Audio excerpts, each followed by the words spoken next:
नमस्कार दोस्तों, बहुत बहुत स्वागत है आपके अपने यूट्यूब चैनल आरजीएस में। और हमेशा की तरह आज भी हाजिर है आप सबके बीच डेली करंट अफेयर के सेशन में। चलिए, सेशन की शुरुआत से पहले आप लोगों से विशेष अपील कि यदि चैनल को सब्सक्राइब नहीं किया तो सब्सक्राइब कर लें और अन्य लोगों तक भी शेयर करें। चलिए, आज के लिए आपका पहला प्रश्न, हाल ही में कनाडा के प्रधानमंत्री किसे घोषित किया गया है? तो यहाँ पर मार्क कार्नी को जो है, मार्क कार्नी उन्हें घोषित किया गया है। और इन तीनों लोगों के मध्य जो है मार्क कार्नी की प्रतिस्पर्धा थी। इन तीनों को पछाड़ते हुए मार्क कार्नी जो है वहाँ के कनाडा के प्रधानमंत्री घोषित किए गए हैं।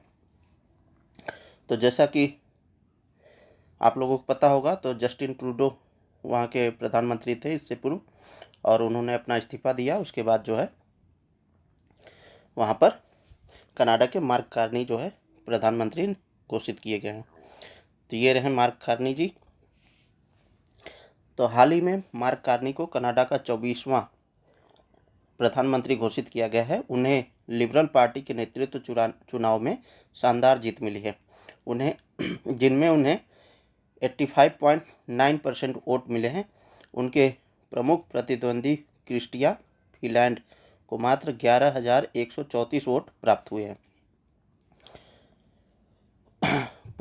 इसके पहले जो है ये पूर्व गवर्नर भी रहे हैं बैंक ऑफ कनाडा के। मार्क कार्नी ने 2008 से 2013 तक बैंक ऑफ कनाडा के गवर्नर के रूप में कार्य किया।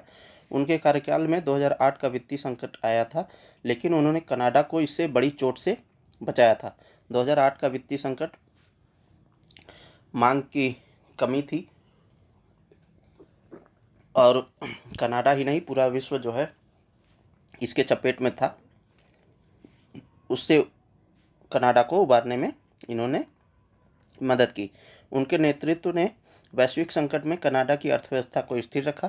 फाइनेंशियल स्टेबिलिटी बोर्ड बेसल के अध्यक्ष वे 2011 से 18 तक फाइनेंशियल स्टेबिलिटी बोर्ड के अध्यक्ष रहे। बेसल नॉर्म्स भी आया है, तो इकोनॉमी में आप लोग पढ़ते होंगे बेसल नॉर्म्स, जहां उन्होंने वैश्विक वित्तीय प्रणाली की स्थिरता बनाए रखने के लिए महत्वपूर्ण कदम उठाए थे। क्षेत्रफल के हिसाब से देख ले तो रूस के बाद कनाडा विश्व का दूसरा सबसे बड़ा देश है, जिसका उत्तरी अमेरिका महाद्वीप के लगभग 2/5 हिस्से पर नियंत्रण है। कनाडा में संवैधानिक राजतंत्र और संसदीय लोकतंत्र है। तो संवैधानिक राजतंत्र और संसदीय लोकतंत्र, इसका मतलब क्या हुआ? तो वहाँ राजशाही है, लेकिन वहाँ पर संविधान भी है। ठीक है, संविधान के अधीन ही जो है राजतंत्र चुना जाता है। और संसदीय लोकतंत्र है, यानी पब्लिक जो है अपने सांसद सदस्यों को चुनती है।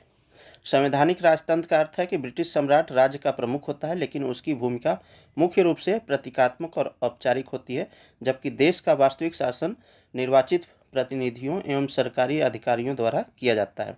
संयुक्त राज्य अमेरिका और कनाडा के बीच की सीमा को मुख्य रूप से 49वें पैरेलल लाइन नॉर्थ द्वारा परिभाषित किया जाता है। तो 49 डिग्री का जो पैरेलल लाइन है, इसके ऊपर जो है कनाडा है, ठीक है, और इधर जो है यूएसए है। तो ये दोनों सीमा निर्धारित करती है, दोनों की सीमा निर्धारित करती है 49 डिग्री पैरेलल लाइन। कनाडा की great barrier reef, great slave झील, विनिपेग झील और यूएसए सीमा पर 5 महान झीलें सहित कई झीलें हैं। सुप्रिया झील, मिशिगन, ह्यूरन, एरी और ओंटारियो, तो ये 5 प्रमुख जिले हैं। ठीक है, अब इनकी अवस्थिति को देखें तो ये रहा कनाडा,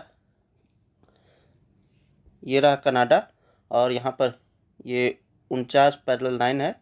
ठीक है, और इसी पर ये 5 झीलें अवस्थित हैं, जिन्हें हम लोग ग्रेट लेक के नाम से जानते हैं। तो कौन कौन से हैं? तो ग्रेट सुपीरियर है, और लेक मिशिगन है, लेक ह्यूरॉन है, लेक ईरी है, और लेक ओंटारियो है। तो ये जो ग्रेट मिशिगन है ये पूर्णतः अमेरिका में है। यहाँ पर इसमें देख सकते होंगे इस वाले मैप में। तो यहाँ पर देखिए पूरी तरीके से अमेरिका में है। जबकि ये 4 झीलें जो है ये ग्रेट सुपीरियर, ग्रेट ह्यूरॉन और ग्रेट ईरी और ग्रेट लेक ओंटारियो, ये जो है ये 4 झीलें कनाडा और यूएसए की सीमा पर हैं। चलिए अगले प्रश्न की बात करें तो हाल ही में किसे आर्द्रभूमि के विवेकपूर्ण उपयोग श्रेणी में रामसर पुरस्कार से सम्मानित किया गया है? तो ये जो है डॉक्टर जयश्री वेंकटेशन को जो है आर्द्रभूमि के विवेकपूर्ण उपयोग श्रेणी में रामसर पुरस्कार के लिए सम्मानित किया गया है और ये पहली भारतीय हैं। चलिए तो बात करें तो जयश्री वेंकटेशन को आर्द्रभूमि विवेकपूर्ण उपयोग श्रेणी में रामसर पुरस्कार में सम्मानित किया गया। वे इस पुरस्कार को जीतने वाली पहली भारतीय महिला है। इस पुरस्कार की घोषणा 7 मार्च 2025 को स्विट्जरलैंड के रामसर सचिवालय ने अंतर्राष्ट्रीय महिला दिवस की पूर्व संध्या पर की। डॉक्टर वेंकटेश को इस सम्मान में शामिल किया गया क्योंकि उन्होंने पल्लीकरनई, दलदर और नन्मंगलम वन के संरक्षण में महत्वपूर्ण कार्य किया है। रामसर सम्मेलन की बात करें तो यह एक अंतर्राष्ट्रीय संधि है जो आर्द्रभूमियों वेटलैंड्स की रक्षा के लिए काम करती है। इसका मुख्यालय स्विट्जरलैंड के ग्लैन में स्थित है। तो ये इम्पोर्टेंट हो जाता है हमारे एग्जाम की दृष्टि से कि रामसर सम्मेलन का आर्द्रभूमि का जो मुख्यालय है वो कहाँ पर है? स्विट्जरलैंड के ग्लैन में। IUCN यानी प्रकृति के संरक्षण के अंतर्गत अंतर्राष्ट्रीय संघ के रूप तहत कार्य करता है। 2025 महिला परिवर्तनकर्ताओं के पुरस्कार के रूप में यह पुरस्कार उन महिलाओं को दिया जाता है जिन्होंने आर्द्रभूमि के संरक्षण और उनके विवेकपूर्ण उपयोग में महत्वपूर्ण योगदान दिया। इस बार 12 महिलाओं को आर्द्रभूमि के क्षेत्र में उनके नेतृत्व और कार्यों के लिए सम्मानित किया गया। ईरान के शहर रामसर में 2 फरवरी 1971 का समय जब रामसर में ये कन्वेंशन होता है और उसी समय ये निर्णय लिया जाता है कि जो भी आर्द्रभूमि है उन्हें जो है हम संरक्षित करें ताकि जो हमारा पारिस्थितिक संतुलन है वो बना रहे। तो भारत एशिया में सर्वाधिक रामसर स्थलों वाले देशों के साथ ही यूनाइटेड किंगडम यानी यूके 176, मैक्सिको 144 के बाद विश्व में तीसरा सबसे बड़ा रामसर स्थल वाला देश है। तो सबसे ज़्यादा यूके में है, यूनाइटेड किंगडम में, उसके बाद मैक्सिको में, तीसरा जो है सबसे बड़ा सबसे अधिक मामले जो है रामसर साइट्स के मामले में वो भारत है। डॉक्टर जयश्री केयर ट्रस्ट की एक सह संस्थापक है जो जैव विविधता और आर्द्रभूमि के संरक्षण के लिए काम करती हैं। यह संगठन 2000 में चेन्नई, तमिलनाडु में स्थापित हुआ और महिलाओं के नेतृत्व में जैव विविधता संरक्षण पर ध्यान केंद्रित करता है। चलिए अगला प्रश्न देखें तो हाल ही में कहाँ महिला समृद्धि योजना की घोषणा की गई? राजस्थान, उत्तर प्रदेश, दिल्ली, मध्य प्रदेश।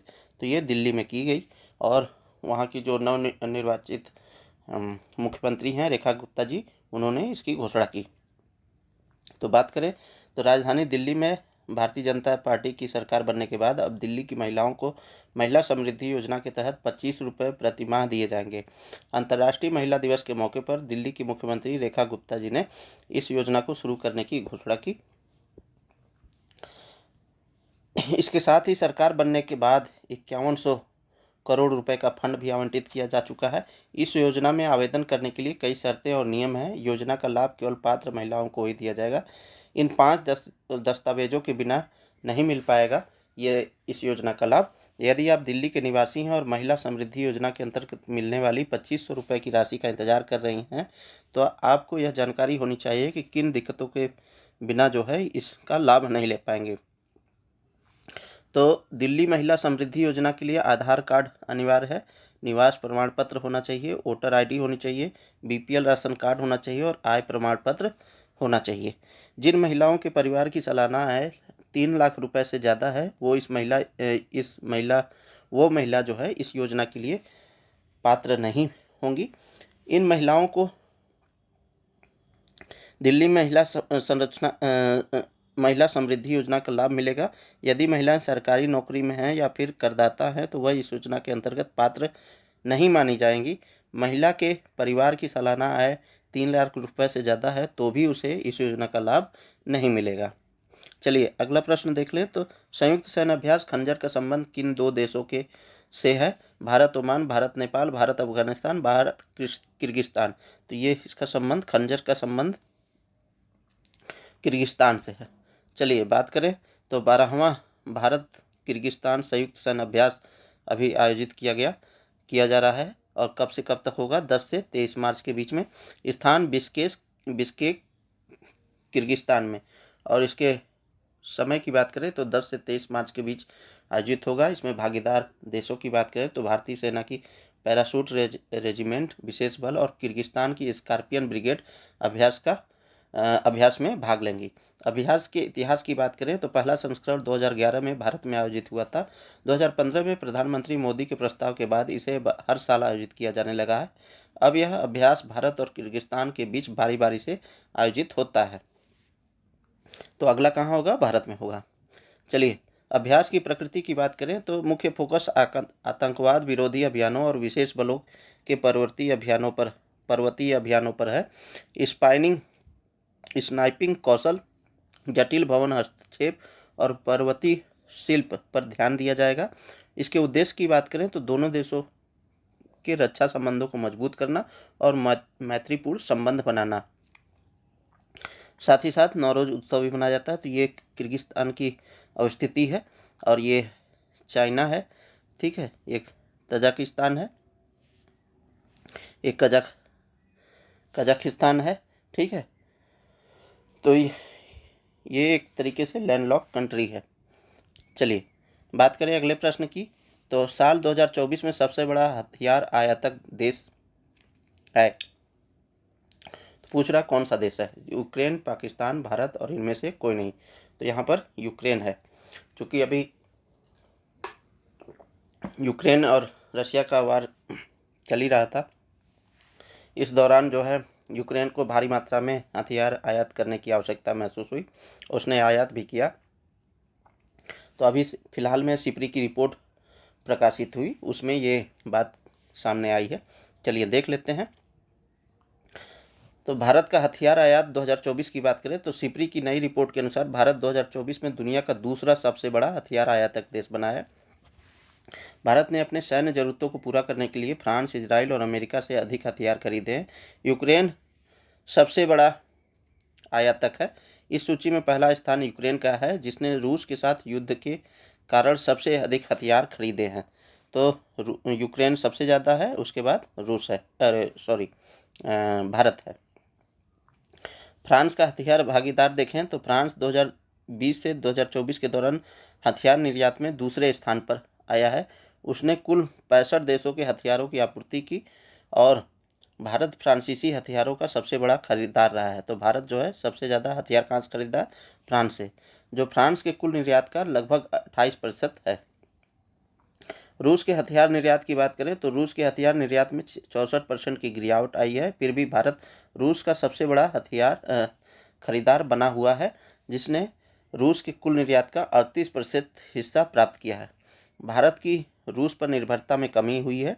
भारत ने पिछले 5 सालों में रूस से हथियार आयात पर अपनी निर्भरता 64% की कमी की है। अब भारत ने फ्रांस, इजराइल और अमेरिका से भी हथियारों की आपूर्ति बढ़ा ली है। सिप्री के बारे में देख लें तो Stockholm International Peace Research Institute, जिसे हम शॉर्ट फॉर्म में सिप्री जानते हैं, तो यह रिपोर्ट प्रकाशित करता है। एक स्वतंत्र अंतर्राष्ट्रीय संस्था है जो संघर्ष, शस्त्रास्त्र और शस्त्र नियंत्रण और निरस्त्रीकरण पर अनुसंधान के लिए समर्पित है। इसकी स्थापना की बात करें तो 1966 में स्टॉकहोम, स्वीडन में हुई थी। यह नीति निर्माताओं, शोधकर्ताओं, मीडिया और इच्छुक जनता को खुले स्रोतों पर आधारित डेटा विश्लेषण और सिफारिशें प्रदान करता है। चलिए अगला प्रश्न देखें। तो हाल ही में जंपिंग स्पाइडर की 2 नई प्रजातियों की पहचान कहाँ की गई? तो सुंदरवन, पूर्वी घाट, सुंडालैंड और पश्चिमी घाट। तो ये जो है पश्चिमी घाट में की गई और ये चारों जो है ये बायोडाइवर्सिटी हॉटस्पॉट हैं। तो ये भारत के बायोडाइवर्सिटी हॉटस्पॉट हैं। तो विश्व में कुल 36 हॉट स्पॉट हैं, उसमें से 4 जो है भारत में है। कौन कौन से? सुंदरबन, पश्चिम बंगाल का एरिया, पूर्वी घाट, सुंडालैंड जो अंडमान निकोबार द्वीप समूह के पास है, और पश्चिमी घाट। तो ये चारों जो है बायोडाइवर्सिटी के हॉट स्पॉट हैं। सॉरी, इसमें मित्रों सुंदरबन नहीं है, सुंदरबन नहीं है, ये हिमालयन रेंज है, हिमालयन। ठीक है, ठीक, चलिए सुधार कर लीजिएगा, माफ़ी चाहते हैं। चलिए बात करें तो कूदने वाली मकड़ियाँ, ठीक है, जंपिंग स्पाइडर यानी कूदने वाली मकड़ियाँ जो है ये खबर में आई है। और ये केरल विश्वविद्यालय के शोधकर्ताओं की एक टीम ने 2 जंपिंग स्पाइडर यानी कूदने वाली मकड़ियों की खोज की है। यह खोज केरल के सेंदुर्जी वन्यजीव अभयारण्य में की गई है। तो सेंदुर्जी वन्यजीव अभयारण्य कहाँ पर है? केरल में। यह शोध पत्र जनरल जुटाक्सा के फरवरी 2025 के अंक में प्रकाशित हुआ। केरल विश्वविद्यालय में प्राणीशास्त्र विभाग के प्रमुख डॉक्टर प्रसाद का कहना है कि वेलिमिया झारबारी और फिंटेला एक्सेंटिफेरा को केरल में पहली बार रिपोर्ट किया गया। इरूरा और वेलिमिया प्रजाति भी राज्य में पहली बार दिखाई दी हैं। साथ ही साथ अध्ययन में पश्चिमी घाट के साल्टीसीड जीवों यानी जंपिंग स्पाइडर परिवार में आगे की खोज और शोध की आवश्यकता पर बल दिया गया है ताकि उनकी विविधता की समझ को बढ़ाया जा सके। इन खोज से जो है इन खोजी गई मकड़ियों की 2 नई प्रजातियों के नाम एपिडेलैक्सिया फाल्सीफार्मिस और एपिडेलैक्सिया पैल्स्ट्रिग्स, ये 2 नाम याद रखिएगा, फाल्सीफार्मिस और पैल्सिस्ट्रिस। इसकी शारीरिक बनावट काफ़ी आकर्षक है। दोनों प्रजातियों की मादाओं पर प्रमुख रूप से पीला त्रिकोण निशान बना हुआ है। शोधकर्ताओं की मानना है कि इन नई प्रजातियों की खोज पश्चिमी घाट की जैव विविधता की समृद्धता को न केवल बताती है बल्कि यह इस बात पर जोर देती है कि यहाँ की पारिस्थितिक रूप से संवेदनशील क्षेत्रों में चल रहे अनुसंधान और संरक्षण प्रयासों को और महत्व दिए जाने की ज़रूरत है। तो ये था दोस्तों आज के लिए डेली करंट अफेयर्स का प्रोग्राम, और उम्मीद करते हैं आप सबको पसंद आया होगा। एग्ज़ाम के दृष्टि से ये इम्पोर्टेंट है क्वेश्चन, और इसका शॉर्ट नोट्स बनाते रहिए, साथ ही साथ अपने तैयारी को और आगे बढ़ाते रहिए। तो अभी के लिए फ़िलहाल इतना ही, मिलते हैं किसी नेक्स्ट वीडियो में, तब तक के लिए धन्यवाद। जय हिंद।